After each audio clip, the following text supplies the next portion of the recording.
श्रीमद् भगवत गीता जी का चौथा अध्याय।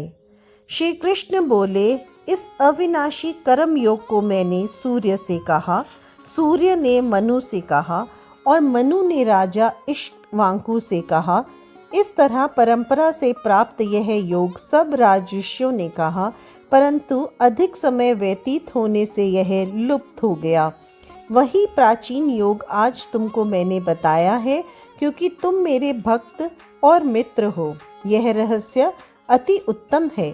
अर्जुन बोला, आपका जन्म तो अभी हुआ है और सूर्य का जन्म बहुत समय पहले हुआ था।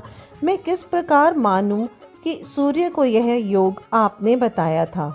श्री कृष्ण बोले, मेरे व तुम्हारे अनेक जन्म हो चुके हैं, मुझे वह याद है और तुम भूल गए हो। मैं अजन्मा, अविनाशी, संपूर्ण प्राणियों का स्वामी और अपनी प्रकृति से स्थित हूँ और अपनी माया से जन्मता हूँ। हे भारत, जब जब धर्म की हानि होती है और अधर्म का प्राबल्य होता है, तब तब मैं ही जन्म लेता हूँ। साधुओं की रक्षा, पापियों का विनाश और धर्म की स्थापना करने के लिए प्रत्येक युग में जन्मता हूँ।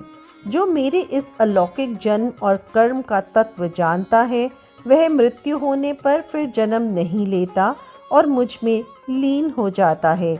इस तरह मोह, भय और क्रोध को त्याग कर मुझ में भक्ति कर्म से पवित्र होकर मुझ में मिल गए हैं। जो जिस भाव से मेरा पूजन करता है, उसको मैं उसी प्रकार का पुनर्जन्म देता हूँ। मैंने चारों वर्णों की सृष्टि अपने अपने गुण और कर्म से की है। सृष्टि का कर्ता मैं ही हूँ, तथापि मुझे अकर्ता अविनाशी जानो। कर्म मुझको बद्ध नहीं कर सकते तथा कर्म फल में मेरी कामना नहीं है।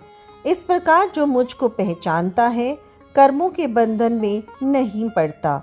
इसी प्रकार समझाकर प्राचीन मुमुक्षुओं ने भी कर्म किए हैं, अतः पूर्व पुरुषों के पहले ही किए कर्मों को तू भी कर।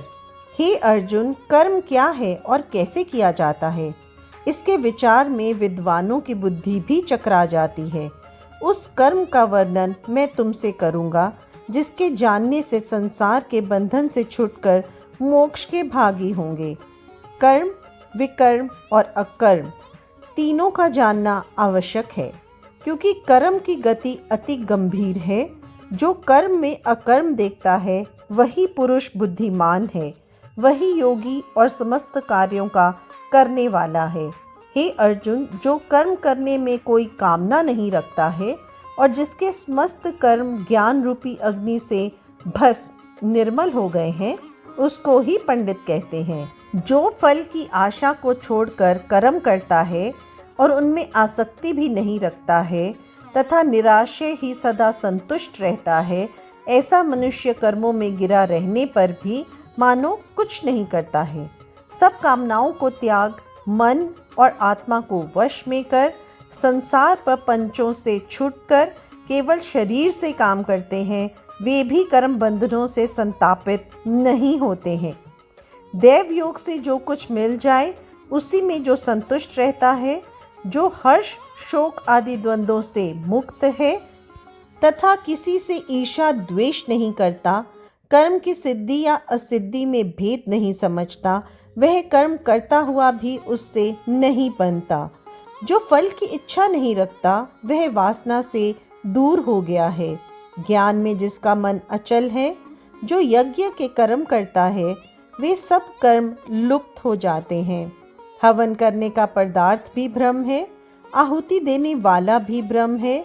इस प्रकार जिसकी वृद्धि में सब कर्म ज्ञानमय हैं, उसी को ब्रह्म प्राप्त है।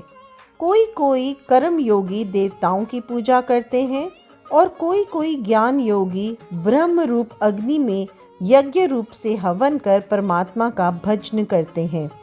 कोई ऐसे हैं जो कि अपनी इंद्रियों को तथा सब कर्मों को संयम रूपी अग्नि में होम देते हैं और कोई कोई इंद्रियों रूपी अग्नि में इंद्रियों के रूप, शब्द आदि विषयों को होम देते हैं।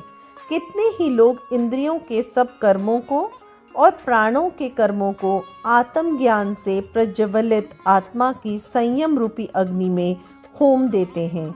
कोई तो द्रव्य यज्ञ करते हैं, कोई तप यज्ञ करते हैं, कोई स्वाध्याय और कोई ज्ञान रूपी यज्ञ करते हैं। कोई प्राणायाम में तत्पर रहने वाले योगी प्राणवायु और अपान वायु का लय करते हैं। कोई आहार को निरंतर कम करते हुए प्राणों को होमते हैं। वे सब यज्ञवेता हैं और यज्ञ से ही इनके सब पाप नाश हो जाते हैं। जो यज्ञ में बचे हुए अमृत रूप अन्न को खाते हैं वे सनातन ब्रह्म को प्राप्त होते हैं। अर्जुन, जो यज्ञ नहीं करते उनको लोक परलोक दोनों ही नहीं मिलते हैं। हे पार्थ, फल सहित सब कर्म ज्ञान में ही समाप्त हो जाते हैं। उसी ज्ञान यज्ञ के तत्वदर्शी और ज्ञानी लोग तुमको उपदेश करेंगे, इसलिए तुम उनकी सेवा करना और विनय पूर्वक प्रश्न करके ज्ञान यज्ञ जानना। इस ज्ञान का लाभ प्राप्त करके तुमको ऐसा मोह फिर नहीं होगा। इसी ज्ञान से समस्त प्राणियों को तुम अपने में और मुझ में भी देखोगे। यदि सब प्राणियों से भी अधिक पाप करने वाले हों तो भी ज्ञान रूपी नौका से ही सब पाप रूपी समुद्र को पार कर जाओगे। हे अर्जुन, जिस प्रकार प्रज्वलित अग्नि लकड़ी को जलाकर भस्म कर देती है, वैसे ही ज्ञान रूपी अग्नि सब कर्मों को भस्म कर डालती है। इस लोक में ज्ञान के समान पवित्र और कुछ भी नहीं है। यह ब्रह्म बहुत काल पर्यंत कर्म योग से सिद्ध हुए मनुष्य को स्वयं ही प्राप्त होता है। जो श्रद्धावान मनुष्य इंद्रियों को जीतकर ब्रह्म ज्ञान में लगा रहता है, वह ज्ञान को पाकर अल्प समय में शांति को पा जाता है। अज्ञानी, श्रद्धा रहित और जिसके मन में संदेह है, ऐसे जो पुरुष हैं वह नरक को जाते हैं। जिसके मन में सदा संदेह रहता है, उनको यह लोक परलोक और सुख कुछ भी प्राप्त नहीं होता। जिसने परमेश्वराधन और निष्काम कर्म योग के आश्रय से कर्म बंधन त्याग दिए हैं और ज्ञान से जिसके सब संदेह दूर हो गए हैं, हे अर्जुन, उस आत्मज्ञानी पुरुष को कर्म नहीं बांधते। अतः हे अर्जुन, अज्ञान से उत्पन्न हुए चित्त के इस संशय को ज्ञान रूपी तलवार से काटकर तुम मेरे बताए हुए कर्म योग को करने के लिए प्रस्तुत हो जाओ। जय श्री कृष्ण।